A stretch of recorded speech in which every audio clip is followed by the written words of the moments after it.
नमस्कार, किस्सा यूपी का देख रहे हैं और मैं हूं आपके साथ दिव्या सिंह। सपा नेता अबू आजमी को औरंगजेब की तारीफों का पुल बांधना इतना महंगा पड़ जाएगा, उन्होंने कभी सोचा भी नहीं होगा। पहले तो उनकी बयान की चौतरफा निंदा हुई, अब ताबड़तोड़ एक्शन भी हो रहा है।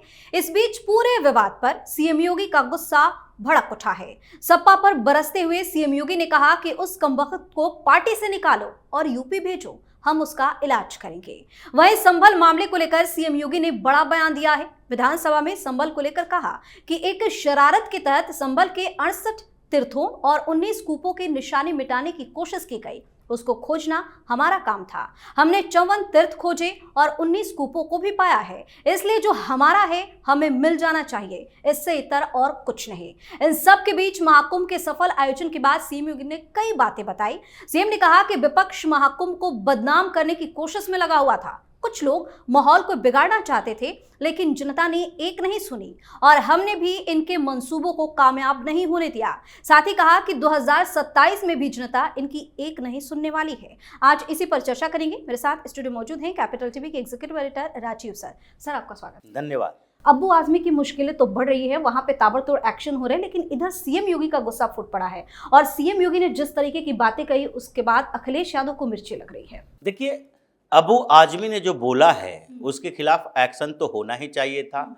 और अगर ये समझ रहा था कि अभी भी सरकारें 10 साल पहले की तरह काम करेगी तो वो संभव नहीं है, ये इसकी मूर्खता है। इसे पहले ही सोच लेना चाहिए था कि जिस स्टेट में राजनीति कर रहे हैं, महाराष्ट्र में, वहाँ भी व्यवस्थाएं बदल चुकी हैं और वहाँ केवल व्यवस्था नहीं बदली बल्कि पूरी तरह से विचारधारा भी बदल गई है, सिस्टम को बदला जा रहा है। और ये महाराष्ट्र विधानसभा का चुनाव ही भारतीय जनता पार्टी ने हिंदुत्व के मुद्दे पर लड़ा था और उससे कोई कंप्रोमाइज नहीं किया जा सकता है। इसलिए अबू आजमी जो औरंगजेब की बात कर रहा है, औरंगजेब की सराहना कर रहा है, उसको तो उसकी सजा मिलनी चाहिए, क्योंकि औरंगजेब दक्कन के लिए, खासकर महाराष्ट्र के लिए एक ऐसा बड़ा विलेन था जो पूरे नॉर्थ इंडिया में उसको उतना बड़ा विलेन नहीं बताया गया, लेकिन महाराष्ट्र में तो था, क्योंकि वहां उससे लड़ने वाले छत्रपति शिवाजी महाराज थे।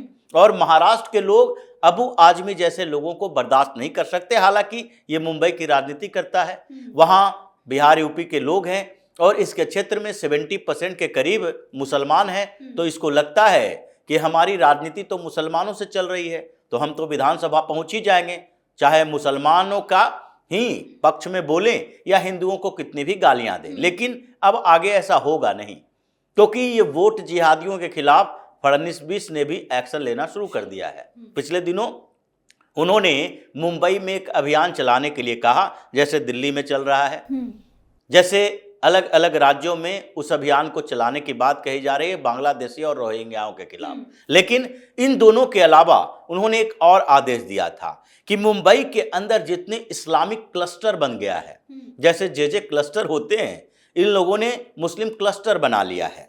ये पूरे झुग्गी झोपड़ी से लेकर सामान्य घरों तक यही लोग रहेंगे और विधानसभा में डेमोग्राफी चेंज करने की कोशिश की जाती है, क्योंकि मुंबई में जो बाहर से गए हुए लोग हैं वो वहां बसते हैं, तो उनके लिए कोई जरूरी नहीं है कि वो उसी इलाके में रहेंगे। इसलिए ये भी ढूंढता है वैसी जगह जहां मुसलमानों की जनसंख्या ज्यादा हो। दिल्ली में भी यही होता है, हर महानगर की बात है, और छोटे छोटे शहरों तक में ये उन्हीं जगहों पर रहता है जहां पर इसके पॉपुलेशन हो और ये और बढ़ा सके। ये इन लोगों की पूरी स्ट्रेटजी होती है कि डेमोग्राफी चेंज करो। जब तक पॉपुलेशन चेंज नहीं कर रहे, यानी कि अपनी जनसंख्या 30-40% तक नहीं पहुंचा रहे और आगे नहीं पहुंचा रहे, तो ऐसे में डेमोक्रेसी है, चुनाव होगा, सरकार बनेगी, विधानसभा में, लोकसभा में चुनाव होगा, तो ऐसे में हमको कौन पूछेगा अगर अलग अलग जगहों पर 2%, 5%, 7%, 8% रहे, क्योंकि चुनाव ही नहीं प्रभावित कर सकते। तो इन लोगों ने यह स्ट्रेटजी बनाई, चाहे उत्तर प्रदेश हो, बिहार हो या फिर महाराष्ट्र हो, हर जगह इसके यही स्ट्रेटजी होती है। हर स्टेट में ये जब भी जनसंख्या के आंकड़े आते हैं और जब दिखाई पड़ता है कि 2-3 जिलों में मुसलमानों की जनसंख्या 70% है, उन जगहों पर मुसलमान के अलावा कोई जीत ही नहीं सकता, न लोकसभा में जीत सकता, न विधानसभा में जीत सकता। तो ये अचानक से ऐसा क्यों हो गया? दिल्ली जैसे जगह पर दिल्ली में भी ऐसा नहीं है कि सब यहीं के लोग यहाँ पर रहते हैं। ये यहाँ के लोग मतलब कुछ आउटर दिल्ली में जहाँ पर पहले गांव हुआ करते थे, फिर दिल्ली के यानी पुरानी दिल्ली में जहां सैकड़ों साल से लोग रह रहे हैं, लेकिन और जितने मोहल्ले हैं वहां से बाहर से आए हुए लोग हैं। लेकिन फिर भी बाहर से आए हुए जो लोग हैं वो भी मुसलमान हैं, तो उसको दिख जाता है कि हम ओखला में रहेंगे, शाहीन बाग में रहेंगे, हम महारानी बाग में रहेंगे और उधर से सीलमपुर में रहेंगे, उन जगहों पर रहेंगे जहां पर मुस्लिम आबादी पहले से है और उसको और बढ़ाना है। इसीलिए यहां भी कहा जाता है कि 12-13 विधानसभा की सीटें ऐसी है जिस पर मुसलमान ही लड़ता है, मुसलमान ही जीत सकता है और वो किसी न किसी तरीके से उसी पार्टी को जिताएगा जो कि मुसलमानों की राजनीति करता है। तो उसी तरह मुंबई में भी है। तो अबू आजमी इसी फिराक में रह गया, इसलिए सबसे पहले तो उसे विधानसभा से धक्के मारकर निकाल दिया गया, सस्पेंड हो, तुम पूरे सत्र के लिए सस्पेंड रहोगे।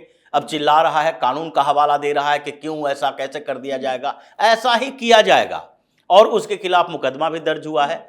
अब योगी आदित्यनाथ ने कहा, क्योंकि ये उत्तर प्रदेश का ही है, उत्तर प्रदेश से मुंबई में जाकर राजनीति कर रहा है और इसके खिलाफ कई मामले उत्तर प्रदेश में पहले से भी चल रहे हैं। इन लोगों के खिलाफ मामले हैं, वो रियल एस्टेट कारोबारी भी है, तो रियल एस्टेट में जो ब्लैक मनी का इस्तेमाल होता है उसके खिलाफ उत्तर प्रदेश में भी मुकदमे हैं। इसलिए योगी ने कहा पहले अपनी पार्टी से निकालो, यानी कि पहली सजा दो। ये तो निकालेगा नहीं, अखिलेश यादव तो मुसलमानों की राजनीति करने वाला व्यक्ति है, वो कैसे निकालेगा? इसलिए वो पार्टी से नहीं निकालेगा, लेकिन योगी को ये बताना था कि ये उत्तर प्रदेश में लौट कर आया या कहीं दिखाई पड़ गया तो इसके खिलाफ यूपी की सरकार भी वैसे ही कार्रवाई करेगी जैसे महाराष्ट्र की सरकार कर रही है। इतना तो संतोष है, क्योंकि पहले उत्तर प्रदेश से एक्शन की संभावनाएं थी, उम्मीद थी, अब तो महाराष्ट्र से भी है। इसलिए अबू आजमी के खिलाफ मुकदमे दर्ज हुए हैं, उसके बेटे के खिलाफ गोवा में मुकदमा दर्ज हुआ है, हुड़दंग व्यक्ति है और इसलिए हुड़दंगई का मुकदमा दर्ज हुआ है, गोवा में बीजेपी की सरकार है। तो इन लोगों को चारों तरफ से घेरा जा रहा है। इसलिए अब जब योगी ने ये बड़ा संकेत दे दिया तो अखिलेश यादव को तो परेशान होना ही था। विधान परिषद में, विधानसभा में जिस अंदाज में बोल रहे हैं वो एक एक इस बात का संकेत है कि अब हम पीछे मुड़कर नहीं देखेंगे, अब आगे चलेंगे। पीछे मुड़कर देखने का मतलब यही है कि हम हिंदुत्व के मुद्दे पर चल रहे हैं और फिर बैकफुट पर आ गए। जैसे कभी कभी संघ के या भारतीय जनता पार्टी के नेता कुछ कंफ्यूज हो जाते हैं, जैसे उत्तर प्रदेश में भी पासमानदा मुसलमानों के मुद्दे पर पहले कभी कंफ्यूज हो गए, भारतीय जनता पार्टी के नेता भी कंफ्यूज हो गए। पासमानदा मुसलमानों का सम्मेलन करवाया लखनऊ में कि मुसलमान हमें वोट दे देगा, मुसलमान ने तो वोट नहीं दिया। लोकसभा में इन लोगों ने मिलजुल कर वोट एक ही पार्टी को दिया, समाजवादी पार्टी और कांग्रेस दोनों का गठबंधन था। और फिर उसके बाद इन लोगों ने दूसरे को भी भरमाया, ओबीसी, दलित, इनको भी भ्रमित करके कुछ वोट उसके ले लिए, जिसके कारण भारतीय जनता पार्टी को इतना बड़ा नुकसान हुआ। तो योगी ने बताया है कि हम पीछे अब मुड़कर देखने वाले नहीं हैं, हमको इन लोगों से कंप्रोमाइज नहीं करना, क्योंकि हम लोगों ने जान लिया है कि उत्तर प्रदेश में मुसलमान हमें वोट नहीं देगा, कभी नहीं देगा। सारे मुसलमान उत्तर प्रदेश के हैं, ये सोच कर बैठे रहते हैं कि भारतीय जनता पार्टी की सरकार मतलब हमारी विरोधी सरकार। और ये पहला संदेश उन्होंने दिया, फिर बता दिया कि जो हमारा है वो हम लेकर रहेंगे। बिल्कुल, जिस तरीके से क्लियर उन्होंने कहा है कि जो हमारा है वो हमें मिल जाना चाहिए, तो किसको और क्या मैसेज देने की कोशिश कर रहे हैं? देखिए, ये सीधे तौर पर है, हमारा है जो हमें मिलना चाहिए, तो हमारा तो है ही। पूरे हिंदुस्तान में अगर देखा जाए तो पहला तो हमारी सनातन संस्कृति है, वो हमें मिलना चाहिए, वो हमसे छीना जा रहा था। इतने सालों की जो राजनीति रही है उसमें सनातन संस्कृति हमसे छीन ली गई है, ये भ्रम की स्थिति पैदा कर दी गई है। हमारे हिंदू देवी देवताओं का अपमान किया जाता है, सरकार चुप बैठी रहती है, मूक दर्शक बनी रहती है। हिंदुओं के कंधे पर सेकुलरिज्म का बोझ डाल दिया गया, गंगा जमुनी संस्कृति, गंगा जमुनी संस्कृति। ये सनातन संस्कृति की बात करो, कोई गंगा जमुनी संस्कृति की बात नहीं होगी। उसके बाद जो हमारे अधिकार हैं उसे हमसे छीना जा रहा है। हिंदुओं को त्याग करना चाहिए, त्याग करना चाहिए, हमारे खिलाफ ही कानून लाया गया। हम संस्कृति की सुरक्षा की बात करते हैं, धर्म की सुरक्षा की बात करते हैं, और ये हमसे छीनने की बात करते हैं। प्लेसेस ऑफ वर्शिप एक्ट ले आया, वक्फ बोर्ड बिल ले आया, ये प्रॉपर्टी विवाद में है, उसको छीन लो हमसे। तो जो तरीके इन लोगों ने अपनाए हैं, ये संकेत है। पहला संकेत संभल से शुरू होता है कि बहुत दिन से शांत बैठे थे। योगी ने तो स्पष्ट तरीके से कहा है, काशी भी मथुरा भी, इन दोनों जगह पर अब हम लेंगे, अयोध्या तो ले चुके हैं। इसलिए संकेत है कि पहले संभल में इस समस्या का समाधान होगा। वो मस्जिद जिसे मंदिर को तोड़कर बनाया गया है वो भी हमारा ही है, उसे भी हम वापस लेंगे। और जिन जगहों की बात कर रहे हैं कि 19 कूप है, 68-64 तीर्थ स्थल है, वो सारे जगहों को फिर से हम जागृत करेंगे। फिर अगर संभल में हिंदुत्व का केंद्र हो गया तो ये तो मस्जिद पर ताला लगा के खुद ही भाग जाएगा। इन लोगों को बर्दाश्त नहीं होगा।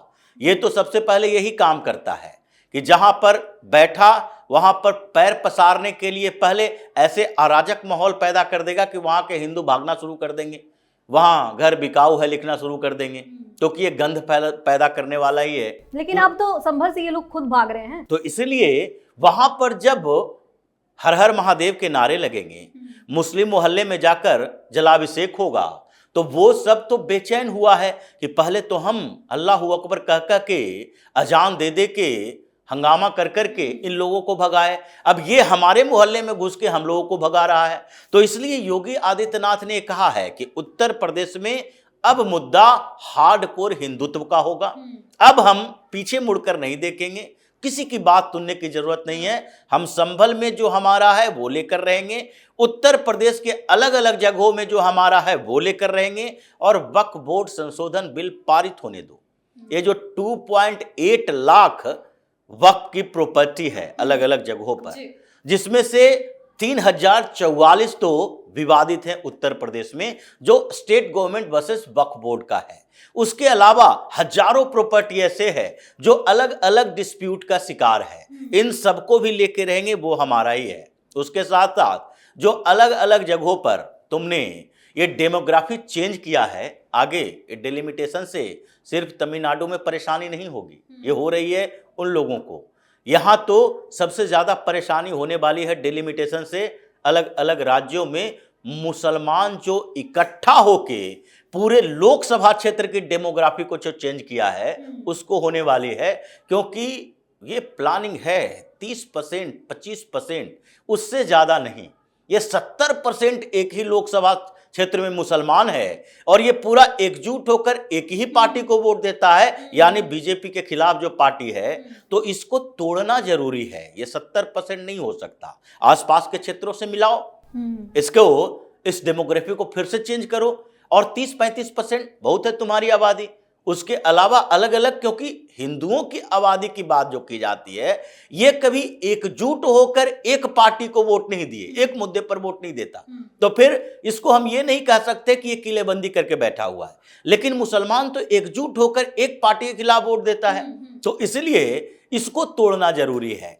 और आगे की जो रणनीति है, इन लोगों को जो परेशानियां अखिलेश यादव के लिए भी है, ये लोग भी डरा हुआ इसलिए है कि मुसलमान करते रह जाएंगे। अगर ये डेमोग्राफी फिर से चेंज हो गया तो किसी विधानसभा में उसकी जनसंख्या ही 15-20% से ज़्यादा नहीं रहेगी, लोकसभा में 25-30% हो सकता है। तो ऐसे में हमारी जीत की संभावना भी कमजोर हो जाएगी। और जो मुद्दा लेकर योगी आदित्यनाथ आगे बढ़ रहे हैं, चाहे कुंभ का ही बात हो, कुंभ में इन लोगों ने जो हंगामा किया, हंगामा मतलब अफवाह गैंग इसका एक्टिव हो गया, और एक्टिव ही नहीं हुआ, उसके अलावा इसने ये सोचा कि हमारे इस एक्टिविटी का असर कुंभ के ऊपर पड़े। हम चाहते हैं कि कुंभ में भीड़ कम हो, इसीलिए इसने क्या किया, भगदड़ की बात को लगातार उठाते रहा। योगी आदित्यनाथ ने कहा ये बड़ी कॉन्स्पिरेसी थी, और वो कॉन्स्पिरेसी अब धीरे धीरे इन्वेस्टिगेशन रिपोर्ट के बाद उजागर होगी। लेकिन इतनी बड़ी चीज है कि ये तो पता चल ही गया है कि इन लोगों ने चाहा कि भगदड़ की खबर ऐसे फैलाओ, हंगामा पैदा करो कि आगे भीड़ भी कम हो, लोग भी कम आए, और जो लोग आए वो डरे हुए हों, और फिर एक छोटी सी कोई भी खबर फैल जाए, पैदा हो जाए तो फिर से भगदड़ हो जाए। तो ये बड़ी कॉन्स्पिरेसी थी। इसलिए योगी ने कहा कि हम खबर को इसलिए दबा रहे थे, हम उसको इसलिए कमजोर करने की कोशिश कर रहे थे कि ये भीड़ है, भीड़ जिसकी कोई शक्ल नहीं होती, ये बहते हुआ पानी की तरह है। अगर इसको ऐसा शक हो गया तो हंगामा हो गया तो उसके बाद कौन किसको कुचल देगा कोई फर्क नहीं पड़ेगा। तो इसलिए इन चीजों को निपटने के लिए एक अच्छी स्ट्रेटजी की जरूरत होती है। वो स्ट्रेटजी हमने बनाई और इतने बेहतर तरीके से कुंभ का आयोजन किया। ये भी एक बड़ी बात है कि योगी भी तैयारी कर रहे हैं कि पूरे उत्तर प्रदेश में हर गांव से कुंभ नहाने वाले लोग गए हैं और हर गांव में भारतीय जनता पार्टी अपने नेताओं को बोल चुका है कि ग्राउंड लेवल पर, यानी कि बूथ मैनेजमेंट अभी से ही शुरू कर दो। यानी बूथ लेवल पर जो लोग हिंदुत्व की बात करते हैं उसको पहले इकट्ठा करो और आगे ये बताओ कि अखिलेश यादव जैसे लोग कैसे उनके अधिकारों को छीनने के लिए मुसलमानों के साथ मिलकर कॉन्स्पिरेसी करता रहता है। इसलिए उनके अंदर जो हिंदुओं में जाति के आधार पर भ्रम पैदा होता है, उस भ्रम को मिटाना है, उसे खत्म करना है। और 2027 में अखिलेश यादव ऐसी स्थिति में आना चाहिए कि फिर आगे राजनीति करने में इसे डर लगे। जी, बहुत बहुत धन्यवाद तमाम जानकारी। धन्यवाद। तो औरंगजेब पर बयान देना सपा नेता अबू आजमी के लिए जी का जंजाल बन गया है। चारों तरफ से फंसते जा रहे हैं। इधर सीएम योगी का गुस्सा देखकर लगता है कि अगर यूपी में किसी ने ऐसी गलती कर दी तो उसकी खैर नहीं है। वहीं संभल को लेकर ये क्लियर कर दिया है कि जो हमारा है हम उसे लेकर रहेंगे। ऐसे में कई लोगों की बेचैनी और टेंशन बढ़ी हुई है। किस्सा यूपी का में आज के लिए इतना ही। अगर आपने अभी तक हमारे चैनल को सब्सक्राइब नहीं किया है तो सब्सक्राइब कर लीजिए, हमारे वीडियो को लाइक कीजिए, शेयर कीजिए, हमारे वीडियो पर कमेंट करके जरूर बताएं कि आपको हमारी खबर कैसी लगी। धन्यवाद।